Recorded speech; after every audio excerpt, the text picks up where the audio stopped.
Hey, what's going on, hunting family? How's everybody doing tonight? We are hanging out tonight. It is a Tuesday evening, and just sort of kicking it here with the boys. We got a cool guest coming on here in a minute, but before we bring him in, let's bring on the crew. We got Chris hanging out with us tonight. Chris, what's going on, brother? What's up, Ron? How are you, buddy? I'm good, dude. I didn't know if you're going to make it this evening, but glad to see you. Yeah, just a lot of little things going on, and just playing catch up, and the clock got away from me.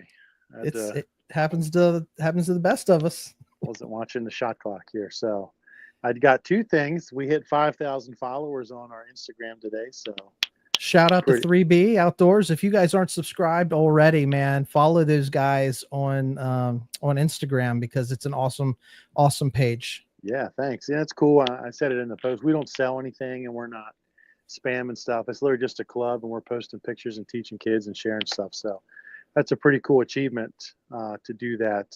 And then secondly, Josh got a buck tonight bow hunting. He didn't send me a picture yet, but right on, man. Tomorrow. So all right, so we're gonna be floating pictures out tomorrow. Yeah. I guess another shout out. I was featured on the cookbook this morning too. So yeah, if you guys follow the cookbook, you got to see me make some wings on this last episode. Spoiler alert for anybody. Josh, he said it's not a monster. He was meat hunting, and a buck presented himself. So that's how we do it across the Mason-Dixon down there. So that's good, man. It's all about filling the freezer. All about filling it. Well, let's bring in Buck. Hey, man, how you doing tonight? I'm doing good. How about you guys? Good. You guys just tackled some deer meat too, didn't you?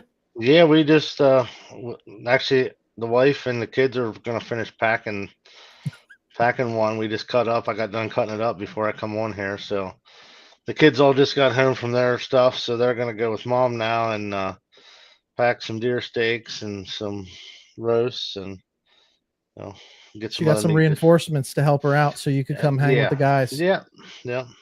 Have a little bit of adult conversation. She helped me. Yeah, she helped me cut it up. So it's time for us to have our part time now. Love it. Love it. Well, I'm glad you guys are with us tonight, man. Let's bring on our guest here. I got Ted Polanowski from Off the Hook Outdoors. Ted, how are you doing? Good, man. Thanks for having me on tonight.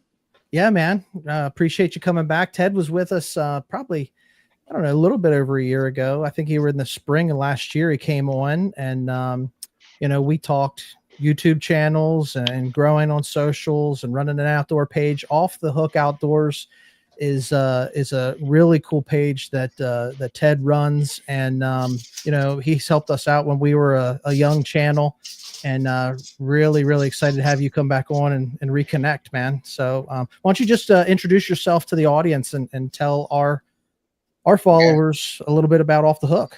Yeah, it's been a year already, huh? That's went fast. Seems like it was springtime, I think, because either way, man, it's been too long.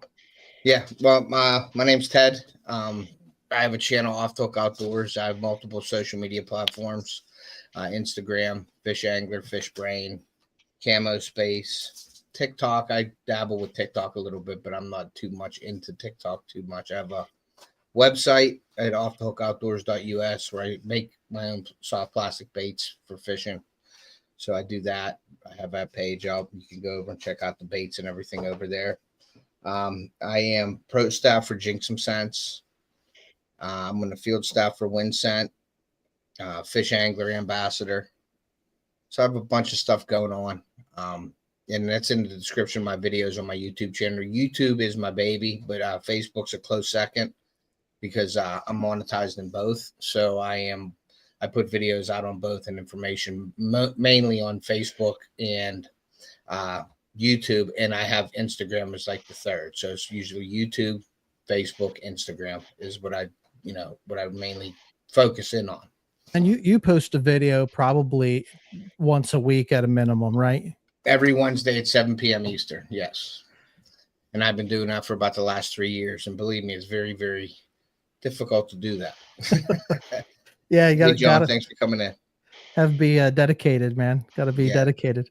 That's John from Small Water Charters, one of my buddies. So thanks for coming in, bud. Hey, John, how you doing, man? Appreciate you joining the feed tonight. Yeah. So hunting and fishing in my channel. We do family vlogs and we do vacations and things like that. We do a little cooking. Sometimes I'm eating some weird food if my daughter wants me to eat it on YouTube, stuff like that. That's slowed down a lot since she got older. She's really busy with softball and school and stuff like that.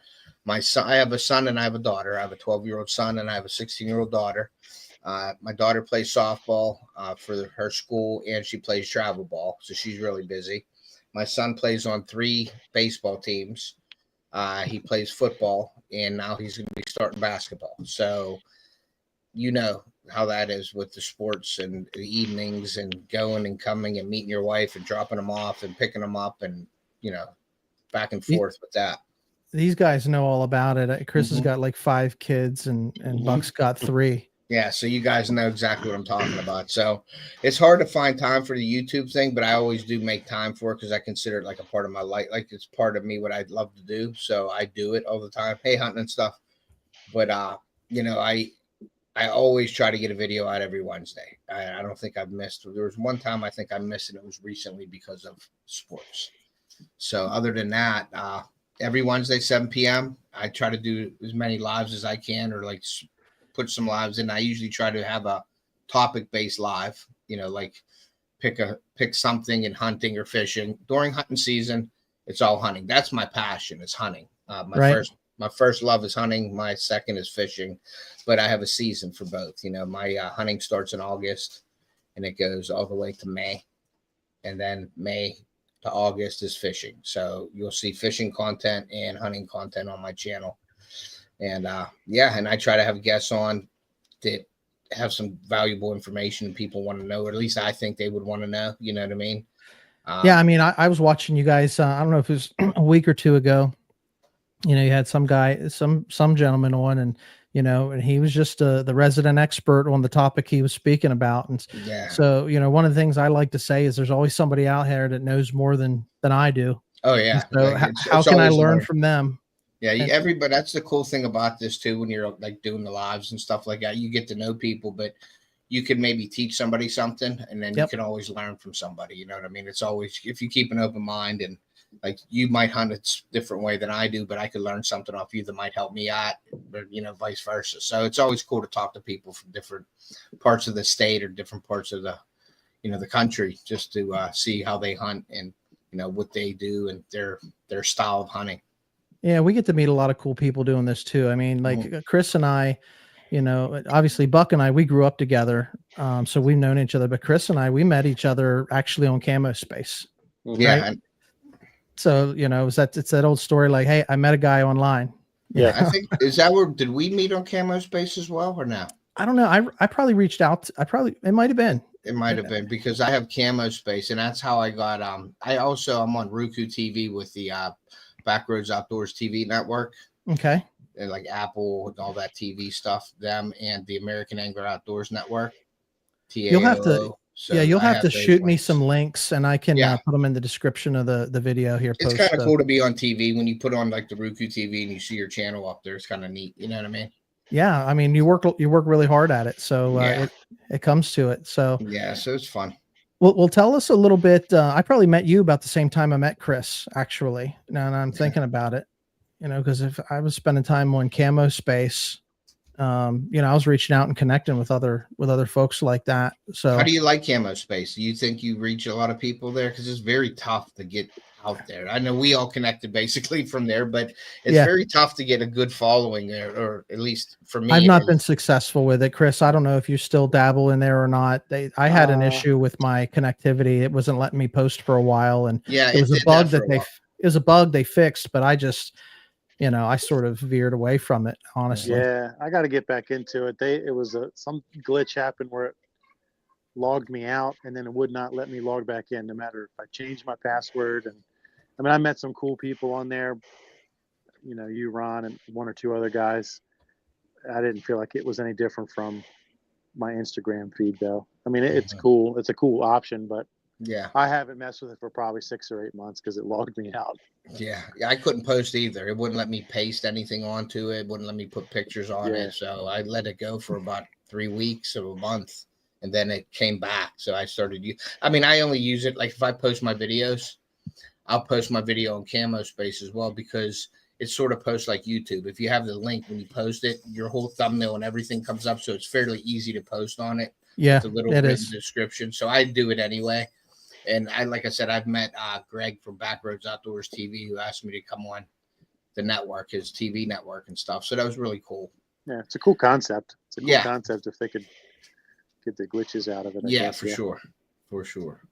Yeah, so it was a good tool. It was great for us to like I said, you know, find one another and stuff. But you know, there's so many different social you know, platforms out there. We always talk about having, like, we love the outdoors. We encourage everybody to get outside, and you know, we spend a lot of time on technology. You know, so Ted, one of the things we talked about in a show a couple episodes ago, we talked about that with the increasing technology that we have available to us, you know, are we losing woodsmanship? You know, and I'd like to get your take on, you know, that question. You know, because I think there's value in both. Yeah. But you know, what are your thoughts on that? Okay. For like the AI gets me in, like, it's like a knife, it like twisting me, you know, like the AI stuff. Yeah, I'm a long form content creator, so I make my videos, I edit my videos, I cut them out, I try to watch them and work on them and put them out. Okay.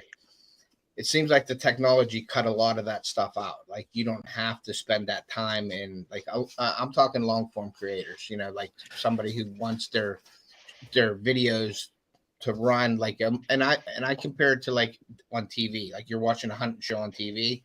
I try to base my videos off of stuff like that. Like, obviously is I don't have professional cameramen and everything with me. I try to do the best I can solo, you know, me videoing myself or me video my son or my dad. But other than that, like, somebody can punch in a story now, like with this AI stuff, like Google AI. I could put like, I shot a deer by the creek from a tree stand with a bow. I don't want to watch that stuff. You know what I mean? And then they press the button and it creates the movie and they're publishing it. And it's like, it kind of drives me nuts because, like I said, I'm a long form creator.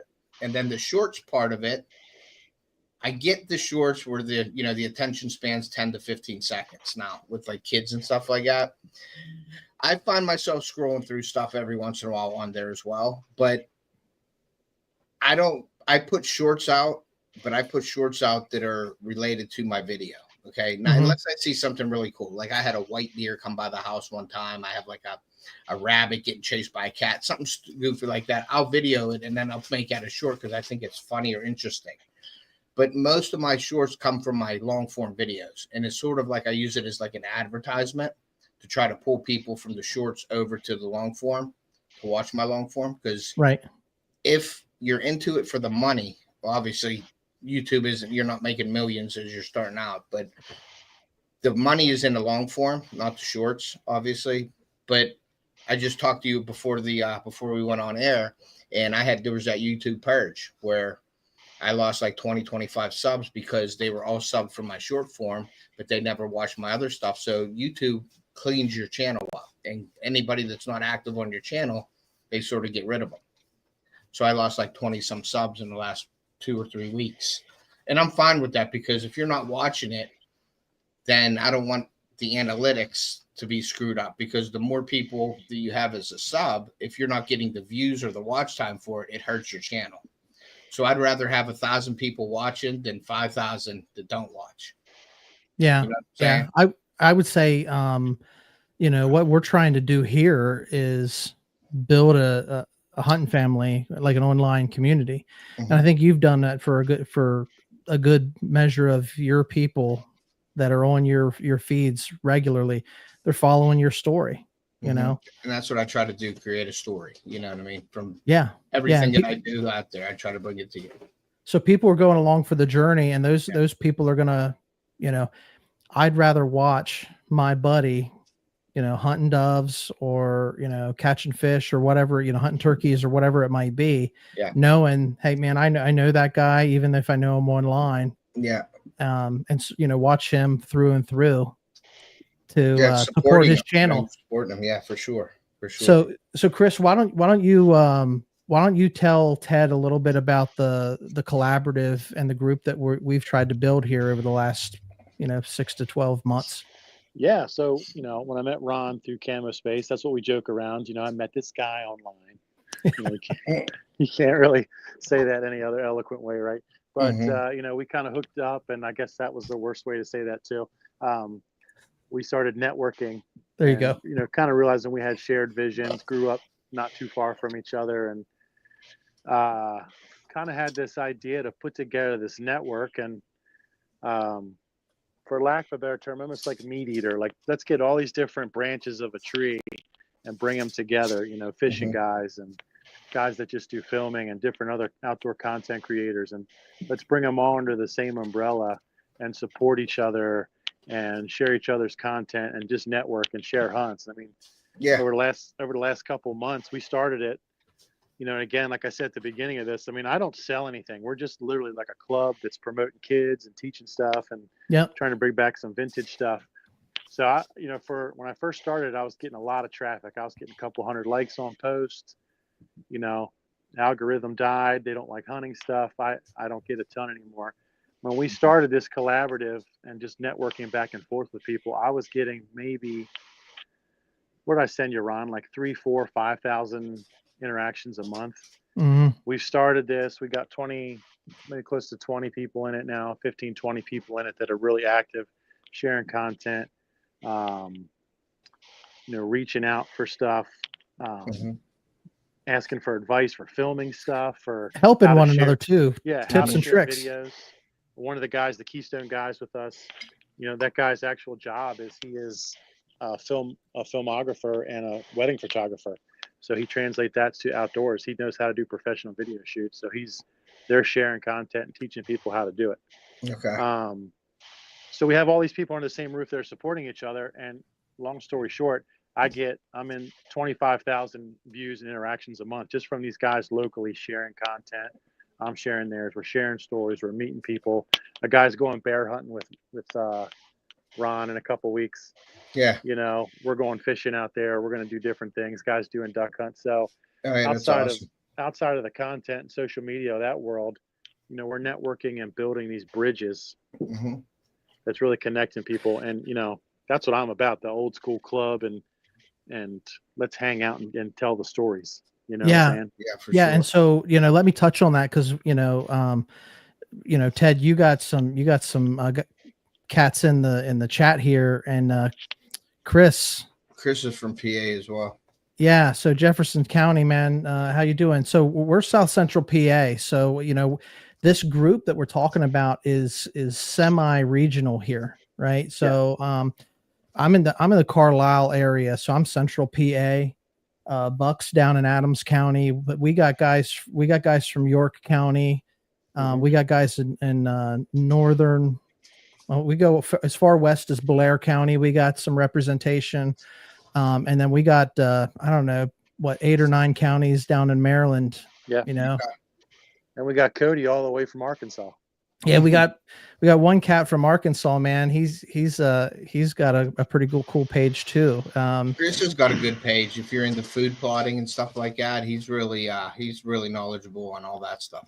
And that's it. Like, we want to learn from one another. We like to hang out. We got a pretty good group chat. Sometimes the guys, when we go live or when we're posting something, we try to support one another and comment, and just like your guys are doing here. So appreciate you guys hopping on here and hanging out.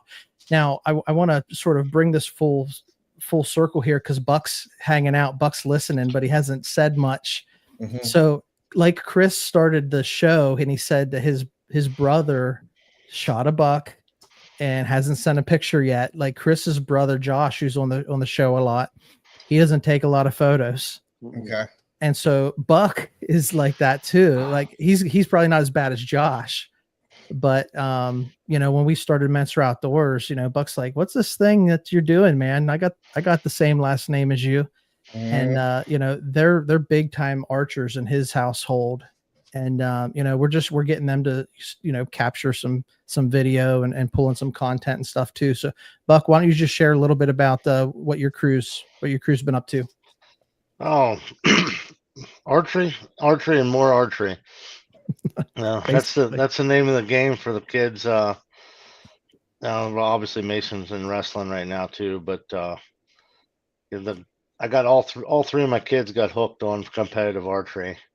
Oh, that's So cool. that's been, I mean, it's been fun. If you know, a year ago, if you'd have told me that my two daughters that are 14 and 12 were going to be begging me to go to archery practice or to the range and send arrows down range, I'd been like, that's a great dream, man. Yeah, That'd be cool if that would happen. But we are there living that dream right now. I nice. mean, that the bow that's behind me there right now, that's my daughter's bow. You know, she only draws 45 pounds. That D loop shot that's it's in the vise because it needs a new D loop. Mm-hmm. You know, she shoots Wearing 100, it out, wearing the string wearing out. it out, just wearing Throwing it a lot out. of You know, arrows. it's crazy. Yep. You that's know, cool. she's into it, so they're always looking for, you know, they're always looking for the next adventure with it. And then obviously with the competitive archery, you know, the girls are not so much into the woodsmanship Mm-hmm. end of it. They like doing their hunting with a gun because they're not as patient. But my son, if he can be in the woods, he's in the woods. If there's something to hunt, he's hunting it. That's cool. So, So especially with the bow. That's really yeah. cool. I mean, that's when this is the time of year, you know, Mhm. and Ted's like you were saying, you know, usually this time of year we're chomping at the bit to get out here. All these guys in Maryland, they've been hunting for a month, I you know. know, and they're I sending know. their pictures and we're hanging out and talking about it. But, you know, I've been ready to really hit the woods this year. But you, I know that you do a little bit of Ohio. Buck, you were just out in Ohio for the Yep, opening weekend. Yep, we were out there for opener. Yeah, So- I have a lease in Ohio, and then I hunt PA, and I have a camp here in PA, and I hunt local. I hunt urban around my house and things like that, small wood lots and things like that. I just acquired a new property. It was like 250 acres by my work. So I just did a video on that. And tomorrow there'll be another video coming out of me running around from state to state all weekend. So that's coming out tomorrow at 7 p.m. But yeah, I haven't got out to even sit in a stand yet because it's been so hot. It's been 85 degrees, and I don't want to go stink up my spot, basically. But what it comes down to, you see that trending, all that stuff on the post early season. Don't hunt in the morning. Early season, don't hunt the mornings. Don't hunt the mornings. Don't ever hunt the mornings, and it's not good if you hunt the mornings because you're going to ruin your spot. I don't know how I feel about that. It depends. I've been seeing deer in the morning. I think it, you know, now if you're hunting mature deer, I think there's a different set of rules on mature deer as opposed to does and 2.5-year-olds and 3.5-year-olds. But this year I was like, I'm not rushing everything. I'm going to get everything done and it's set up. Now Thursday is going to be a cold snap here. So I'm going to be in the woods right after work. I'll be hunting Thursday evening in the spot like you're supposed to, like everybody's been telling me to do. So we're going to see what happens. I'm going to go with the trending advice, and I'm going to go out Thursday afternoon. And then I'm taking my son down to camp on Saturday, and we're not hunting in the morning again. We're going to hunt the evening because we're hunting. There's like a food plot there. So we're going to go down and hunt the blind. And that's where I have a picture of that bear at. So he was kind of into that bear thing. And so that was the first bear I have on camera in like 30 some years that I've been down there. I know they're bear down there. We've seen bear, but I've never had a picture on a game camera until this weekend. I got a picture this year. It was a summer of a bear up at our camp, and he's like literally eyeballed a camera. Mm-hmm. You know, he was like up close and personal, and they're up there where we hunt. So, you know, we'll take a stab at it this year. I'm not a big bear hunter. I've gone bear hunting once. I took a buddy and he actually shot one. And then I had to, you know, as a good guide, you know, I did what I could to take care of him and drag it and get everything done. But we're going to take a stab at it this year. So Chris is a bear hunter up where he is. He's gotten some bear. He's got a big bear. But yeah, I don't bear. I bear hunted once up in Knox and Kane area, and I shot a coyote when I was bear hunting. So that was the only thing. I've seen a couple bears running across the gas line, but other than that, I don't bear hunt. You know, I'm too into the deer hunting. So I don't have time for bear and ducks. I don't do bird hunting. I don't do small game hunting too much. So that's the cool, but I don't. Yeah, that's the cool thing about having a group, because like Chris and his guys down there, you know, you get towards the Chesapeake Bay and, you know, the Eastern Shore of Maryland, and like they're big time waterfowl guys, big, you know, they're doing real fishing. Yeah. And, you know, I don't get that in the mountains of Western PA. Yeah, we got deer trout. hunt. We deer hunt just for meat most of the time. I mean, I go out the opening day and we'll shoot the biggest one we see. I am notoriously not a trophy hunter anyways, but you know, we deer hunt just to put it in there, and then we go back to chasing ducks and birds. Yeah, you know? and I wanted to get into it a long time ago. I bought all the stuff. I had decoys, I had all the equipment and all that stuff, and never had nobody to go with. So I sold it all, and that was it. And I never went. I think that's the key, you know, because that's like something. It's when you got friends to do it, and go hunting with, like that's a lot of fun, because it's not like it's completely different than sitting in a deer stand for 8 hours for 30 seconds of fun. I just don't get how you can tell what duck it is when it's coming, because there's like a little booklet. I'm like looking at the book, like, okay, there's this kind of duck, this kind of duck. You can shoot this one, not this one, that. When a duck's flying past you, it's like, how the heck do you tell? And I'm sure just with experience, you get to know the sounds and the way they fly and all that stuff. But there's a lot to it too. You just got to take a little shovel with you, so if you shoot the wrong one, you can bury it. You can bury it. There you go. There you go. I've never done that ever. So Ted, tell us a little bit. I mean, we touched on the channel, you know, so our audience can get familiar with you there. And I know that you touched on Ohio a little bit, but we were talking earlier. You got a couple of new properties, and I want to get into scouting. You know, and sort of talk scouting a little bit and how your approach is. But you said you got a couple of invitations to hunt some new property, which is awesome. I think that's what we all want, you know, as hunters, is opportunity to check out new land. I was looking for something by my work. Okay. And out that way, there's some big deer. Just they bring in, you know, they are on that program, the whitetail management program, where they bring people in to shoot their deer for them out of their yards and stuff like that. But there's a lot of farms out there. And so I've met this lady who works at the cafeteria, and I was talking. She's like, "Yeah, I have a farm." I was like, "Oh, really?" I said, "Do you hunt it?" She goes, "No, I don't hunt, but there's a couple guys that hunt. My brother lets a few people on." I said, "Oh." She goes, "Why are you hunting?" Boom, that was it. And I'm like, "Yeah, I archery hunt," and started talking. And she's like, "Yeah, my husband would let you, or my boyfriend would let you hunt on there." So I went down there after work one day, and I met him and her, and we talked a little bit, and then they showed me where to go. And 250 acres I had to run. It was like, okay. So they were saying, go down the gas line, make a left, and go anywhere down there you want. So how I approached it was, I went over one day after work, and I just walked for like an hour. And I'm going to tell you right now that I was impressed the first 15 minutes walking the place. I've never seen so many buck rubs and scrapes in an area and so many acorns in an area before. So I was all excited, and I'm walking, and I'm like trying to find bedding now. My next thing would be find bedding. Yeah, you got so food I know source. Food. I got the food source instantly, and I'm like, okay, where's the bedding at? So I assumed it was this way. So I went that way, and I walked on, and they have some high walls that goes down into some deep gullies and stuff like that. And I'm like, okay, well, the deer are probably bedded in there, but they're not going to naturally travel up and down those high banks. So it's like a bench. It goes all the way down. So I walked the bench, and here I walked to the very end, and I seen a kid sitting on the ground hunting. So I was like, So I went up to him, and I talked to him. Really nice kid. He just graduated high school last year. And it's cool. You got kids out there hunting. No big deal. He's doing the same thing I want to do. He wants to shoot a deer. Yep. So I started talking to him. He's like, yeah, my dad and I have permission from the guy, the lady that I got permission from, the brother, because it's a family that owns it. So he told me his name and everything, and I said I had permission to hunt. So I said, hey, I'm going to be up this way. I'm going to have a tree stand up there. I'm going to have a few cameras up there. I don't steal anything. I hope you guys, he goes, oh, no, you don't have to worry about that. You know, we'll be good. So I said, okay, great. He knows where I am. I know where he is. Mm-hmm. So I go back up to the food, and I mean, it's just polluted with rubs everywhere and scrapes. And I know that's a lot of activity at night when they come in there to feed, and they're just hanging around there feeding. But it's a perfect setup because it's like a flat, and then it goes down into a bowl. And then it's another flat on the other side. So I'm on like this little pinch point. And Right. so I'm like, okay, I'm going to put a stand right there.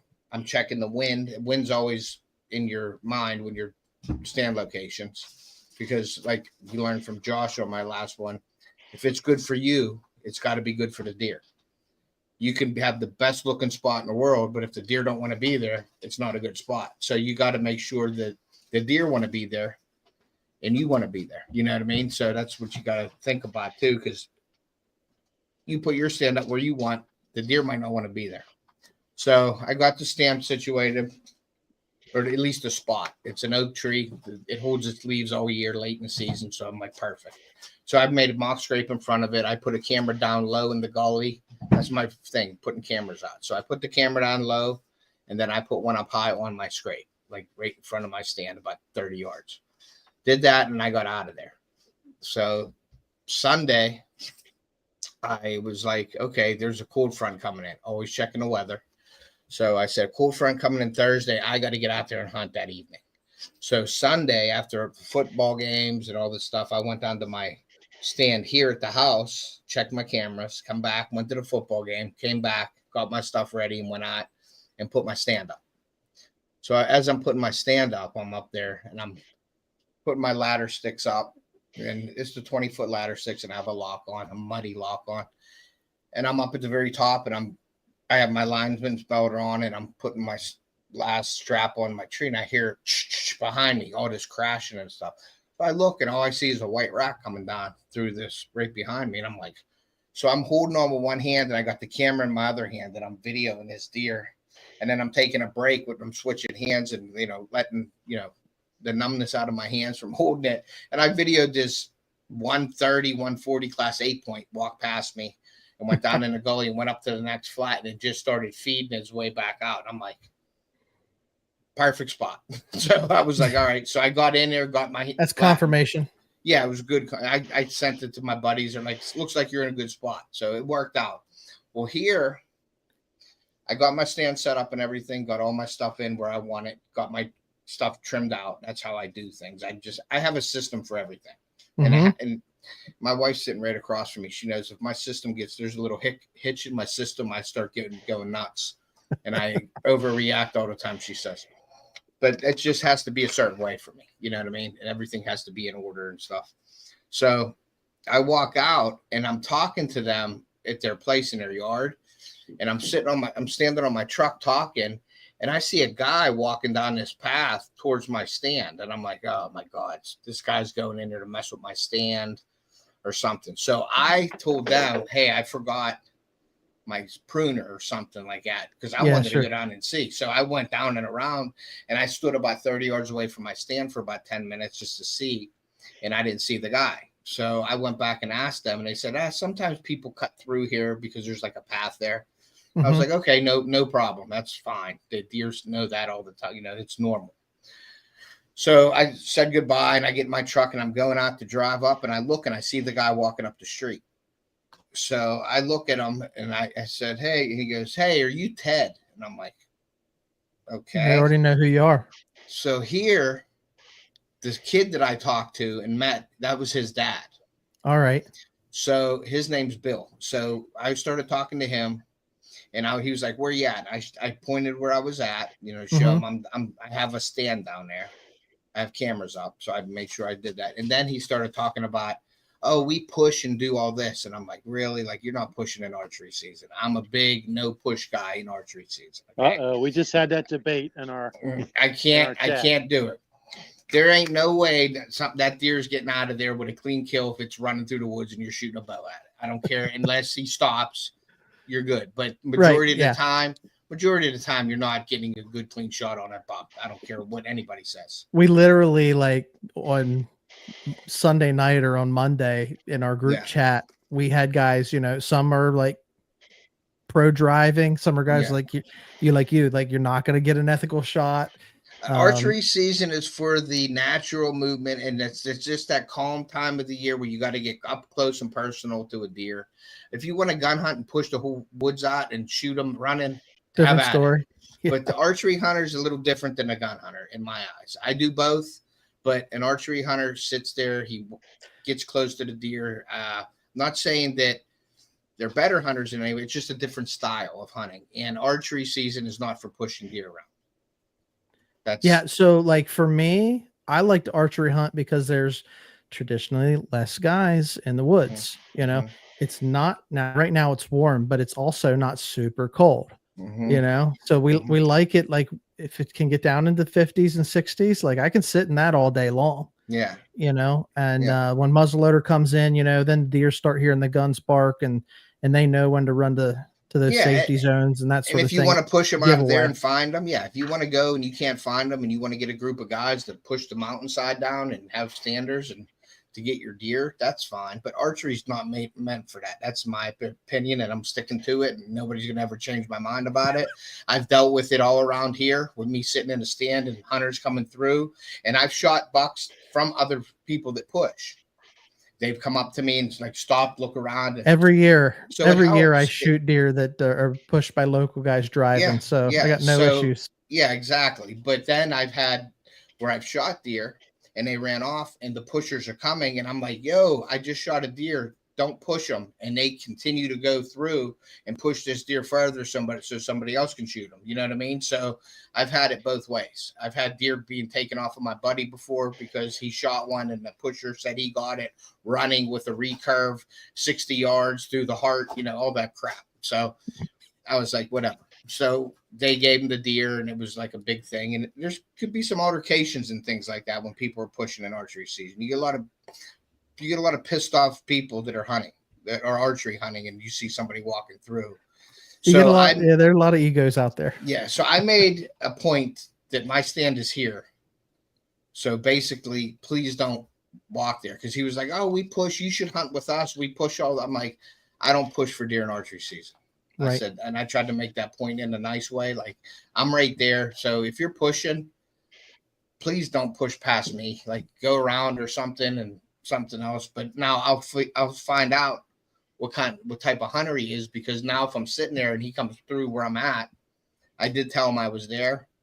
And to me, that's not cool. If I tell you you're there, that's like having a stand there. You know what I mean? It's like mutual respect, you know, between woodsmen. And that's what I was getting at earlier about the woodsmanship. You know, do we lose the woodsmanship whenever we are, you know, like we're big. I use trail cams. You run trail cams. You know, there's tech out there that we can leverage to give us a leg up on scouting specifically.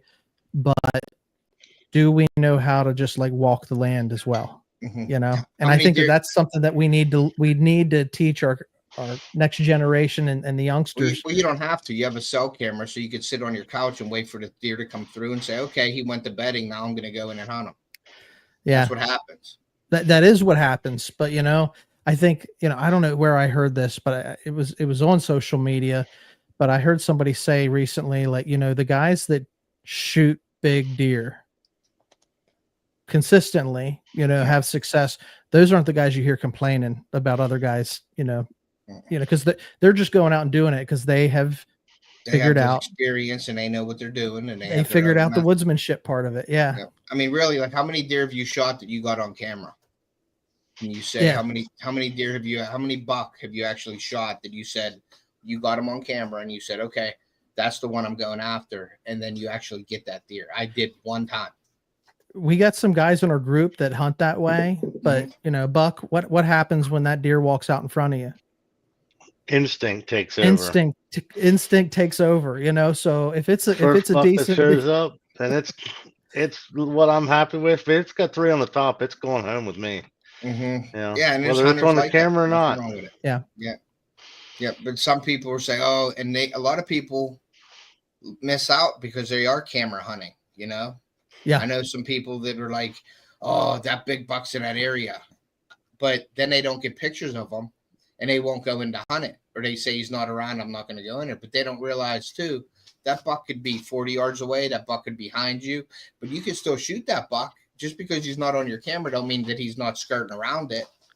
So I don't hunt cameras. I like to see what's in the area, and then I attract them with my mock scrapes and my scents and stuff like that. And then I sit there because I don't hunt cameras. I don't say, okay, that buck came at 3 o'clock. I'm going to be out there at 2 o'clock waiting for him. You know, it's just, I know there's deer in the area. If there's one deer in the area, you know, there's more. So it's like, I don't go and base my hunt off of my camera pictures. You know what my dad always said, Ted? My dad's, you know, he would say, you know, those bucks are just like teenage boys, you know, so where are the girls at? Yep. So if an area's holding does, you know that, you know, the right time of year, the bucks will be cruising that neighborhood. And that's the way I was taught. And that's sort of like what I go to. So I love seeing doe activity. Yeah. Well, first, like when you're setting up your stands and you're setting up your mock scrapes, that's one of the first things I consider too. Is there a doe family in there? Is there doe around? Mm-hmm. If you don't have doe in your area and you put a mock scrape up, them bucks don't want to be there. They want to be at the happening bar. You know, I relate everything to like a human. Like you're going to look for a girlfriend. You're not going to the bar that has all guys. You're going to go to the bar that has the women in it, right? So you're going to go there. You're going to go to your favorite restaurant to eat on a Friday night. So you're going to walk. You're going to drive your car that way to that restaurant. Same thing with deer. They have a preferred food sources. They want to be around water, food, and the girls. And that's what you base your hunts off of. It ain't that people they get too technical with things, but that's the three things you're looking for: food, water, and the girls. Yeah. Because they're all about, they have to mate. So that's one of their biggest drives: food, water, and mating. So if you base your hunt off of that, you find the food, find the water. Well, I guess bedding you can put in there too, because that's what I was thinking. Like, I mean, we hunt food sources and we hunt bedding sources, and they're traveling back and forth. Yeah. And then the wild card is where those does are running. Because, you know, when the rut hits, like all bets are off. Yeah. You know, that they'll travel incredible distances just to they make new home ranges based on what they find when they're in the rut too. Because like you get a deer from 3 miles away that's chasing does, and he likes that area, or like the land or the lay of the land or the food sources or the bedding areas. That deer might not go back to where he came from. He might just home range right there now. So they do move around. It ain't like they have a home range where they just stay in one area anymore. When they go out in the rut and they're looking for, you know, they're vacationing right now. But if they like a vacation area, they're buying a house there. You know what I mean? So that's how you look at it with deer too. If you think of it that way, I think it's a little easier to hunt. Yeah, it don't have to be that technical. Yeah, it's just figuring out, you know, understanding how, and like we're sitting here talking, like we understand that, you know, but when you get around non-hunters, they don't always get it, man. They see, you know, there's a mom deer and there's a dad deer and there's a baby deer, and look, that's not a nuclear family. That's not how that family unit breaks down. You know, that's a deadbeat dad and he's running out on the next doe that comes through. Yeah. So, you know, non-hunters, like educating them on how that works too, you know, that's part of what we do also is we're always trying to pass on that tribal knowledge of what we know to the next person if they're interested in learning. Yeah. You know? I had a guy, who was it? Was it this week? Say something about, I don't know how you could shoot a deer, you know, like they're just minding their own business. And, you know, why do you hunt them? And I said, well, if you want to look at deer and see deer all the time, you need hunters. I said, and put it back into people terms. Right. If you have 6 people on a large pizza and it's an 8 cut, somebody's still going to be hungry when that pizza's gone, right? Well, that's sort of like the deer. If you have too many deer in an area and they wipe out the food source, the quality of the deer goes down and they end up getting diseased or starving in the winter and dying off. So we as hunters, we take the deer, but then they have more food. They have more bedding areas. It doesn't get overpopulated. So it has food. So it makes a healthier herd. And some of the non-hunters just don't get that. Like, you know, like, why are you taking these deer? And it's like, you have to take the deer because it would be overpopulated and they would just eat everything and they wouldn't have no food and they all would go away. Yeah. So and that type of a starving death is completely different than that quick lung shot. Yeah. Or getting hit by a car that you got to have insurance, or you can injure a human that way too. So we're taking out the deer that can cause wrecks too, in my eyes. Well, you're getting, I appreciate you hanging out, man. We're getting ready. We're rolling up on an hour, and you know, it's like one of those things where we start talking and we can go all night. Through, yeah, we can go all day and all night. Listen, man, the cold front's coming through. We're all we're all kind of waiting for it. Buck, are you getting out this weekend? Oh, for sure. For Yeah. sure. You Yeah. hunting local, or you running up to camp? Yeah. No, we'll be local because I got to work again Saturday night. So It's always work needs to be done. after this week though, it's on. The work, the main work is over. So I don't normally get too excited here at the beginning of the season. Mm-mm. Once I get into that October, November, then you won't find me on the weekends unless you're looking in the woods. Yeah, you get the Halloween week going and all that stuff from there on out. I'm ready. Yep. Yep. I had somebody at work, a coworker, ask me today. They're looking at their calendar. They said, "Are you going to be at work? Are you going to be at work? Are you going to be off on Mondays and Fridays in October?"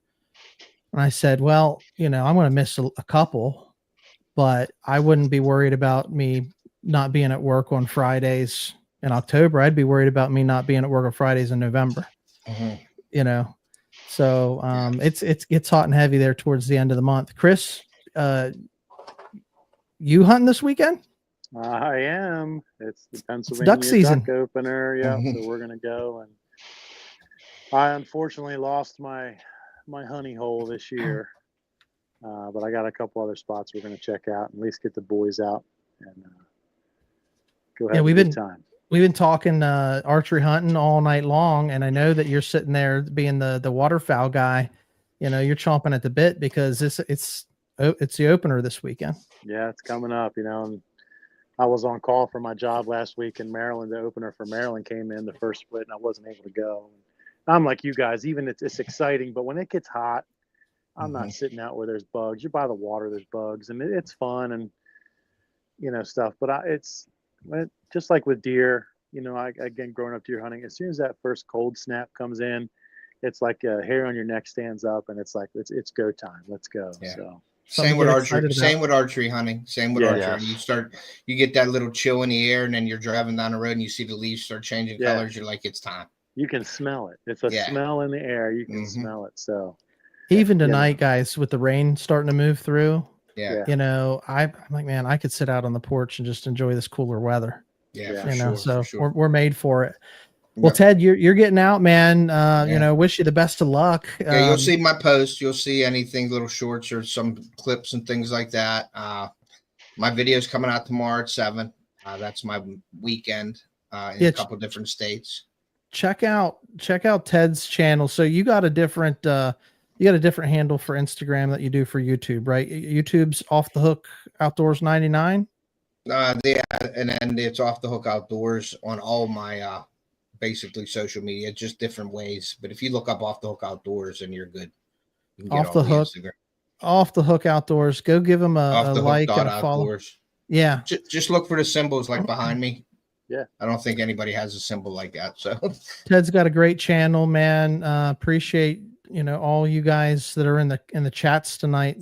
It's nice to see new faces and get to meet different people coming on in the chat too. So yeah, Ron. And another thing, real quick before we leave, and then close it out, is make sure you share all the links and with me, like off air or whatever. I'd like to be part of the group with you guys as well. So if you're gonna send out what we'll do, Ted, is we'll after this we'll shoot the link out, and I will add you to the group chat. Do you have a messenger on Facebook Messenger group chat? So we use Instagram, but I mean, that's fine. It's all tied together. Yeah, that's fine. We got some pretty cool guys in there, and certainly you can add to that conversation without a doubt, man. Sure. But do you do pictures and stuff? You post pictures and stuff on there as well? Yeah. Okay. You post your video, drop your video link in there. We'll go in there. We'll watch it, like it, comment, all that good stuff. Yeah, it's all about helping one another out. Yeah, it's Wednesday. Sure. Your stuff's coming out. Hey, I got a video dropping. I'll send us something.